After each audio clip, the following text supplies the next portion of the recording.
반갑습니다. 소태사는 이렇게 말했다 시리즈로 말씀드리고 있는데요. 이 시대의 지도인들에게 어떤 말씀을 하셨는가 간단히 말씀드리고자 합니다.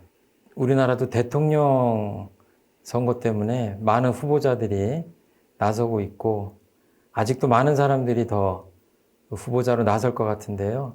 대통령 후보같이 한 나라의 지도자가 되려고 하는 사람만 지도자가 아니라 집안마다 아버지, 어머니들도 어떻게 보면 각 가정의 지도자고 작은 모임에도 보면 그 책임을 맡은 사람들이 있고 규모와 사이즈는 달라도 곳곳에 지도자들이 필요하고 그 조직이 발전하는 게 아닌가 이렇게 생각을 합니다.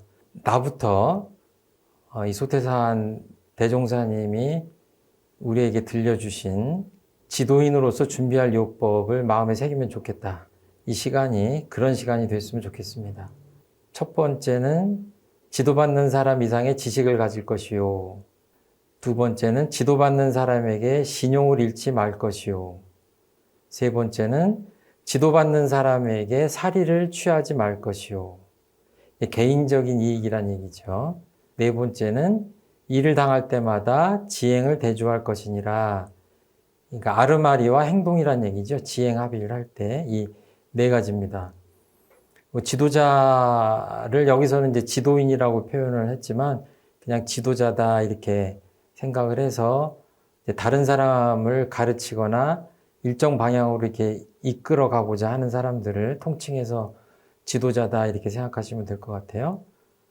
조목별로 좀 보자면 첫 번째 지도인으로서 준비할 요법이라고 하는 제목을 보면요.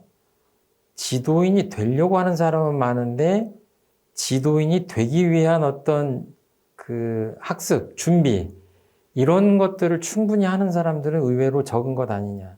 그래서 준비 없는 사람이 지도인이 됐을 때 우리들이 경험한 바에 의하면 정말 비극적인 어떤 결과를 낳기도 하고 생각지도 않은 어떤 정말 안 좋은 결과를 우리가 만나게 되기도 하고 그런 것 같습니다.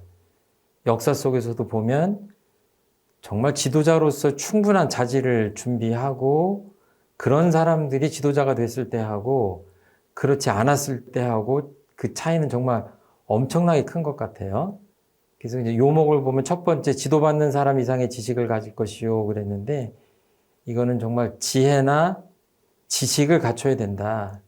더 쉬운 말로 바꾸면 늘 공부하는 사람이 돼야 되겠다. 그렇게도 볼 수 있을 것 같아요. 작게는 자신의 성장을 위해서 조직을 이끌기 위해서는 거기에 맞는 역량을 갖추기 위해서 부단히 공부하는 사람이 돼야 되겠다. 뭐 인간관계나 인기를 끄는 것도 굉장히 중요한 덕목 중에 하나가 된 듯한 세태지만 사실 그 속을 들여다보면 정말 그런 공부들을 하고 있는가 이렇게 봐야 될 것 같아요. 그래서 우리들도 가정을 이끌기 위해서는 어떤 역량이 필요한지, 회사에서 어떤 직책을 수행하기 위해서는 어떤 역량을 갖춰야 될지 그런 것들을 가늠해보고 꾸준하게 그 역량 개발을 위해서 공부하는 사람이 되어야 되겠다. 두 번째는 지도받는 사람에게 신용을 잃지 말 것이요 라는 대목인데요. 그냥 믿을 만한 사람이 되어야 된다는 얘기죠. 어떤 사람하고는 정말 다시는 어떤 거래를 하지 말아야 되겠다. 그런 생각이 들 정도로 그 신용이 없는 사람이 있는가 하면 어떤 상황 속에서도 신용을 지켜서 믿음이 가는 사람이 있는데 그렇게 신용을 잃지 않는 사람이 되어야 되겠다. 정말 국가의 지도자나 어떤 단체나 조직의 지도자에게도 가장 필요한 덕목이 아닌가 이렇게 생각을 합니다. 스스로에게도 믿음을 주고 주변 사람에게도 믿음을 줄 만한 그런 지도자가 되어야 되겠다. 그리고 세 번째는 지도받는 사람에게 사리를 취하지 말자 하는 대목인데요. 기초단체 그 의원들, 기초의원들 계시고 한데 굉장히 아무튼 정치계의 지도자가 되기 위해서 정말 많은 노력들을 하는 분들이 있는데 그분들이 어렵게 그 자리에 가서 정말 공인답게 그 직무를 수행하면 좋은데 어떻게 보면 그냥 사리사욕을 취하기 위해서 범죄 행위도 서슴지 않고 떳떳하지 않은 일도 행하고 그래가지고 뉴스에 오르락내리락 하는 걸 보면 좀 의심스러워요. 아, 그런 직책에 가려고 하는 것이 정말 개인적인 이익을 떠나서 공인으로서의 어떤 그 책무를 다하기 위해서 공심을 발휘하기 위해서 가는 것이냐 하는 것이 의심스러울 때가 참 많습니다. 기본적으로 지도받는 사람의 어떤 사적 이익을 취하지 않는다는 것은 뭐 더 이상 설명을 드리지 않아도 될 만한 내용인데 그런 것들을 실제로 실천하는 사람들이 더 많아져야 되겠다. 그런 말씀을 드립니다. 그래서 우리부터 도덕성, 공심을 잘 챙겨서 지도인이 되었을 때 개인적인 사리사욕을 취하지 않는 그런 지도자가 되어야 되지 않을까. 그리고 말을 좀 바꿔보면 우리가 대통령을 뽑고 국회의원을 뽑고 지자체장을 뽑고 어떤 단체의 어떤 지도자를 뽑을 때 지금 말씀드리고 있는 이 네 가지 관점을 표준 삼아서 사람들을 선출한다면 훨씬 더 좋은 세상이 되지 않을까 이렇게 생각을 합니다. 그리고 네 번째는 일을 당할 때마다 지행을 대조할 것이니라. 그러니까 내가 좋은 아빠가 되고 싶지만 가족한테 화를 낼 때도 있고 이렇게 하지 말아야지라고 마음을 먹었지만 그런 행동을 하고 했을 때 그 본래 먹었던 그 마음과 내 행동을 늘 대조해서 반성하고 내일은 좀 더 나은 쪽으로 가려고 노력하고 이런 사람이 되어야 되죠.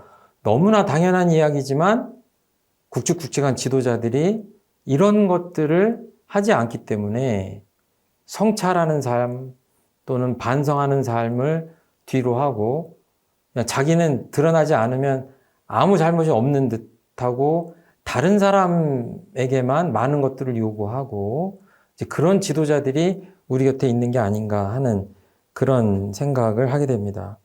그래서 지금 네 가지를 말씀드렸는데 이 지행 합일에 대한 것은 정말 지도자가 아니라 사람이라면 누구든지 애를 써야 되는, 노력해야 되는 그런 대목이 아닌가 이렇게 생각합니다.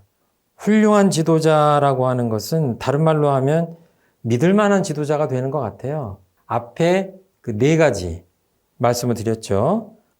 지도받는 사람 이상의 지식을 가질 것이고 지도받는 사람에게 신용을 잃지 말아야 되고 지도받는 사람에게 사리를 취하지 말아야 되고 일을 당할 때마다 지행을 대조할 것이니라 했는데 소태산 대종사님이 깨달음을 얻으시고 그 초기에 이 세상을 향해서 해주신 말씀 가운데 크고 작은 지도자가 되려는 사람에게 당부를 해주신 말씀이거든요.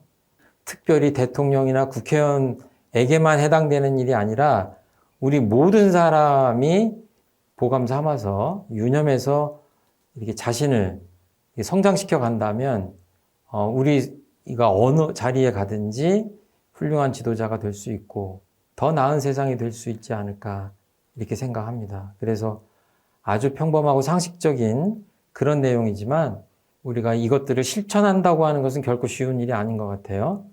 마음속에 좀 새겨두시고 우리 생활 속에서 꼭 실천하는 우리들이 됐으면 좋겠다 하는 마음으로 소태사는 이렇게 말했다라는 제목으로 오늘 지도인으로서 준비할 요법에 대한 말씀을 드렸습니다. 감사합니다.